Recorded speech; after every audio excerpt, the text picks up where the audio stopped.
Hai, assalamualaikum, selamat pagi. Semangat pagi, jumpa lagi dengan ilmu pengetahuan alam biologi. Kali ini kita akan membahas sistem pernafasan. Apa pengertian dari pernafasan? Sistem pernapasan. Pengertian pernapasan. Pernapasan atau respirasi adalah pertukaran gas antara makhluk hidup dengan lingkungannya. Secara umum, pernapasan dapat diartikan sebagai proses menghirup oksigen dari udara serta mengeluarkan karbon dioksida dan uap air. Pernapasan pada manusia mencakup dua proses, yaitu pernapasan eksternal dan pernapasan internal. Pernafasan eksternal adalah pertukaran oksigen dan karbon dioksida yang terjadi antara udara dalam gelembung paru-paru dengan darah dalam kapiler. Pernafasan internal adalah pertukaran oksigen dan karbon dioksida yang terjadi antara darah dalam kapiler dengan sel-sel jaringan tubuh. Selanjutnya adalah sistem pernafasan pada manusia. Sistem pernapasan pada manusia. Alat-alat pernapasan pada manusia. Alat-alat pernapasan pada manusia berupa saluran pernapasan yang terdiri dari rongga hidung, faring, laring, trakea, dan pulmo.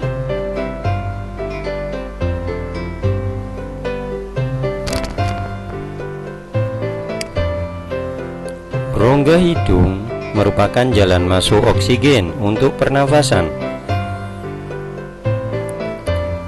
Jalan keluar karbon dioksida serta uap air sisa pernafasan. Udara dari luar untuk pernafasan yang masuk ke dalam rongga hidung akan mengalami tiga proses, yaitu penyaringan, penghangatan, dan pengaturan kelembapan. Selanjutnya, faring. Faring atau tekak berbentuk tabung corong. Faring terletak di belakang rongga hidung dan mulut. Faring tersusun dari otot rangka, berfungsi sebagai jalan bagi udara dan makanan. Di dalam faring terdapat tonsil atau amandel. Faring juga berfungsi sebagai ruang getar untuk menghasilkan suara. Selanjutnya adalah laring. Laring atau pangkal tenggorokan terdapat di antara faring dan trakea. Dinding laring tersusun dari 9 buah tulang rawan. Di dalam laring juga terdapat epiglotis dan pita suara. Epiglotis dapat membuka dan menutup. Pada saat menelan makanan, epiglotis menutup sehingga makanan tidak masuk ke tenggorokan tetapi menuju ke kerongkongan. Selanjutnya adalah trakea. Trakea atau batang tenggorokan berbentuk seperti pipa yang terletak memanjang di bagian leher dan rongga dada atau toraks. Trakea tersusun dari cincin tulang rawan dan otot polos. Trakea bercabang dua, yang satu menuju paru-paru kiri dan yang lain menuju paru-paru kanan. Cabang trakea disebut bronkus. Pulmo atau paru-paru terletak di dalam rongga dada bagian atas, rongga dada dan rongga perut, dipisahkan oleh sekat yang namanya diafragma. Paru-paru terbagi menjadi dua, yaitu paru-paru kanan yang terdiri dari 3 gelambir dan paru-paru kiri yang terdiri dari 2 gelambir. Di dalam paru-paru masing-masing bronkus bercabang membentuk bronkiolus. Mekanisme pernapasan. Pernapasan merupakan proses yang terjadi dengan sendirinya. Pada saat kita bernapas, ada dua proses yang terjadi, yaitu inspirasi dan ekspirasi. Proses inspirasi dan ekspirasi diatur oleh otot-otot diafragma dan otot antar tulang rusuk.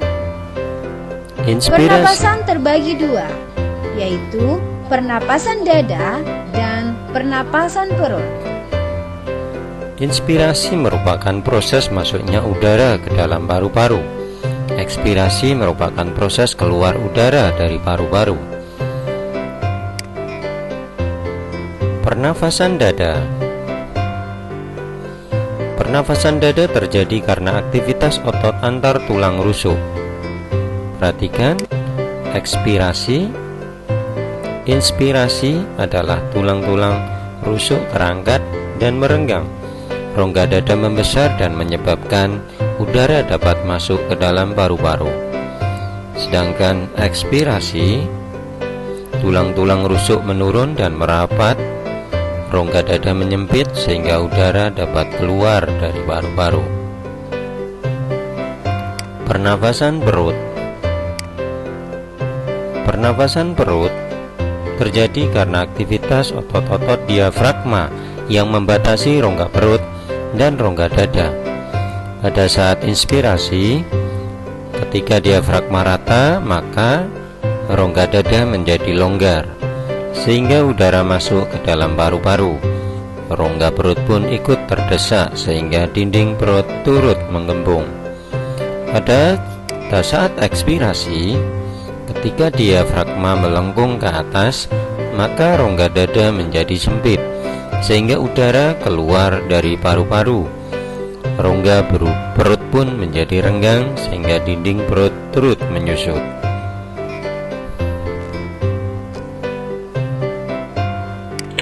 Volume udara pernapasan. Paru-paru orang dewasa mampu menampung kira-kira 5 liter. Kemampuan paru-paru menampung udara sebanyak 5 liter disebut volume paru-paru. Udara dalam paru-paru ini disebut kapasitas total udara pernapasan manusia. Volume udara pernapasan terbagi 3, volume tidal, volume residu, dan kapasitas vital. Volume tidal merupakan volume dalam sekali inspirasi dan sekaligus ekspirasi. Kondisi normal, volume tidal paru-paru sebanyak setengah liter. Volume residu atau udara sisa merupakan udara yang tidak dapat dihembuskan keluar.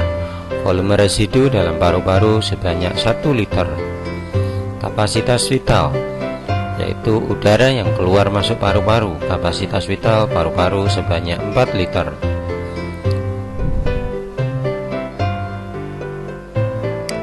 Pertukaran oksigen dan karbon dioksida. Bagaimanakah proses pertukaran oksigen dan karbon dioksida di dalam paru-paru?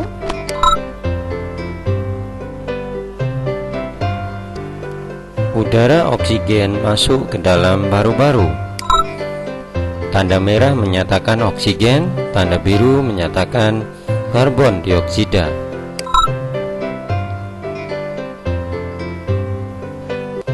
Pembuluh darah membawa darah kaya oksigen dari alveolus ke jantung. Oksigen masuk ke kapiler darah secara difusi.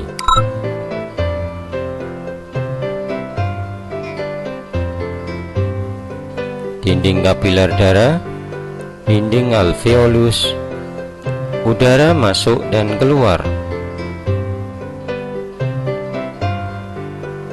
Terjadi pertukaran oksigen dan karbon dioksida di dalam alveolus. Oksigen berdifusi ke dalam darah, sedangkan karbon dioksida berdifusi keluar dari darah.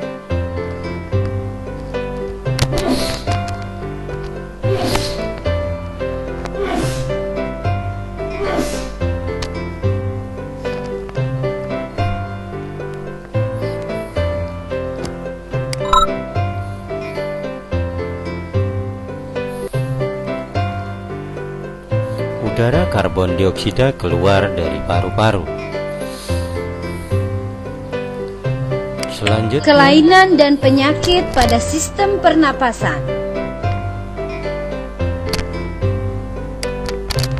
Sinusitis,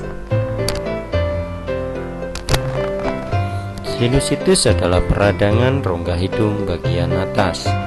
Gejala-gejala sinusitis adalah kepala sakit, sakit di bagian wajah, demam, keluar ingus bening, rasa sesak di rongga hidung, tenggorokan sakit, dan batuk. SARS. SARS adalah penyakit saluran pernafasan akut yang disebabkan oleh virus. SARS disebabkan oleh virus yang disebut SARS-associated coronavirus. SARS merupakan penyakit menular. Penularan dapat terjadi melalui kontak langsung antara penderita dan orang yang sehat. Asma. Asma merupakan peradangan pada saluran pernafasan. Peradangan ini menyebabkan pembengkakan dan penyempitan saluran pernafasan. Akibatnya penderita sukar bernafas, terasa sesak di dada dan batuk-batuk. Kanker paru-paru. Kanker paru-paru adalah kanker yang terjadi pada paru-paru. Sebagian besar kanker paru-paru berkembang sangat lambat dan tanpa gejala. Pada 8 tahun, 80% kanker paru-paru disebabkan oleh rokok tembakau. Tonsilitis. Tonsilitis adalah peradangan pada tonsil. Gejala penyakit ini yaitu sakit tenggorokan, sulit penelan, dan demam. Tonsilitis disebabkan oleh bakteri dan virus. Bronkitis. Bronkitis adalah peradangan pada bronkus dan bronkiolus. Gejala penyakit ini adalah batuk-batuk, demam, dan sakit di bagian dada. TBC. TBC merupakan infeksi pada paru-paru yang disebabkan oleh bakteri Mycobacterium tuberculosis. Gejala penderita TBC antara lain kelelahan, kehilangan berat badan, dan berkeringat pada malam hari. Penderita TBC dapat diobati dengan pemberian antibiotik oleh dokter. Asfiksi. Asfiksi merupakan terganggunya pengangkutan oksigen ke sel-sel atau jaringan tubuh. Asfiksi mungkin dapat terjadi pada paru-paru, pembuluh darah, ataupun jaringan tubuh. Misalnya terinsinya alveolus dengan cairan limfa sehingga infeksi bakteri Diplococcus pneumonia. Bakteri ini menyebabkan penyakit pneumonia. Bahaya merokok bagi kesehatan. Rokok atau tembakau mengandung zat yang berbahaya bagi tubuh dan dapat menyebabkan seseorang ketagihan. Asap rokok mengandung bahan-bahan beracun yang dapat meracuni penghisapnya maupun orang-orang di sekitarnya. Orang-orang yang tidak merokok tetapi ikut menghisap asap rokok disebut perokok pasif.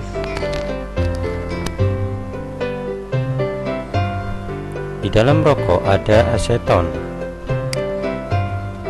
yang merupakan pembersih atau bahan pembersih cat. Ada metanolnya, ada naftalenanya, ada hidrogen cyanida, ada amonia, ada toluena, ada arsenik, ada nikotinnya juga, ada butana, ada DDT-nya, ada vinil kloridanya, ada karbon monoksidanya, juga ada kadmiumnya. Itu adalah kandungan rokok yang banyak sekali dan membahayakan. Penyakit akibat merokok. Penyakit yang diakibatkan oleh merokok berhubungan dengan paru-paru dan jantung. Wanita hamil yang merokok juga membahayakan bayi yang dikandungnya. Bronkitis.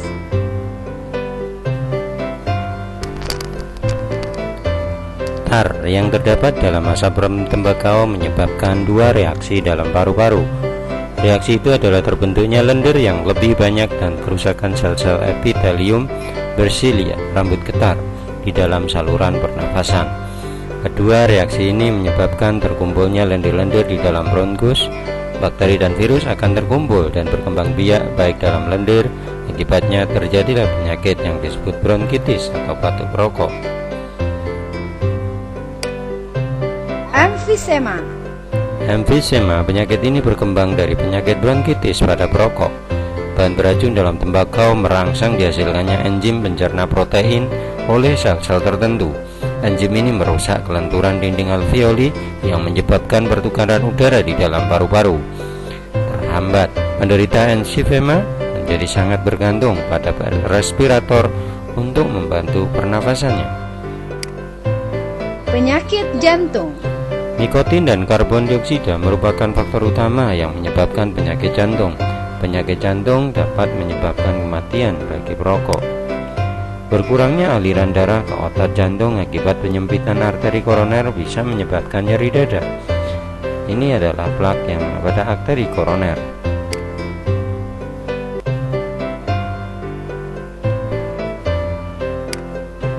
Kanker paru-paru.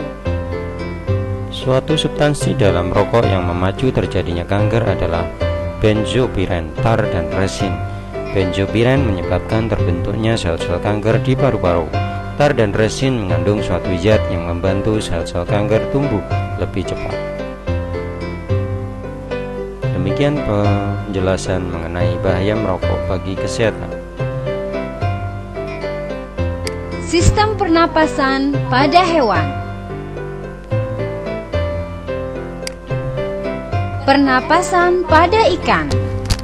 Alat pernapasan pada ikan adalah insang.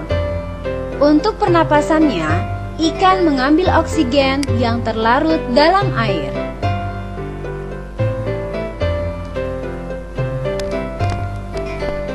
Pada saat inspirasi, air masuk.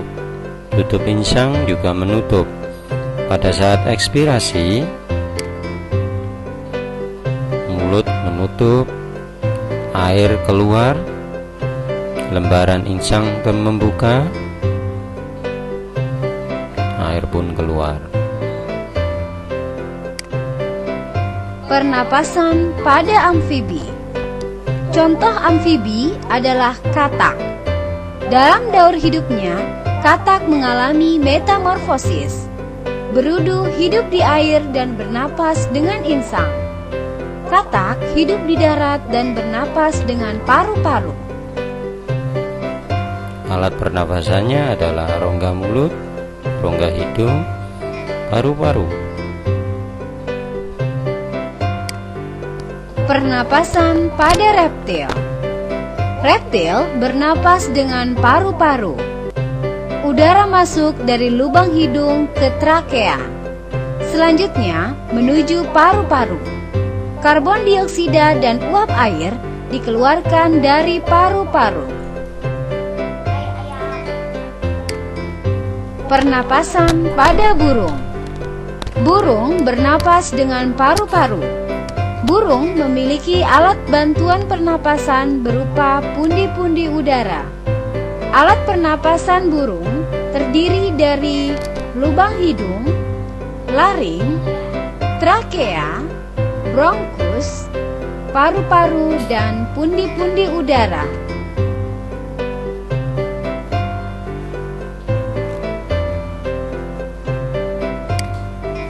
Pernapasan pada mamalia. Mamalia bernapas dengan paru-paru. Pernapasan pada mamalia tidak jauh berbeda dengan manusia. Alat pernapasan mamalia terdiri dari hidung, trakea, bronkus, dan paru-paru.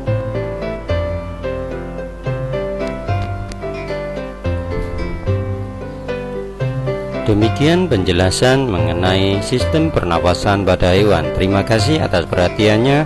Semoga bermanfaat. Saya akhiri. Wassalamualaikum warahmatullahi wabarakatuh.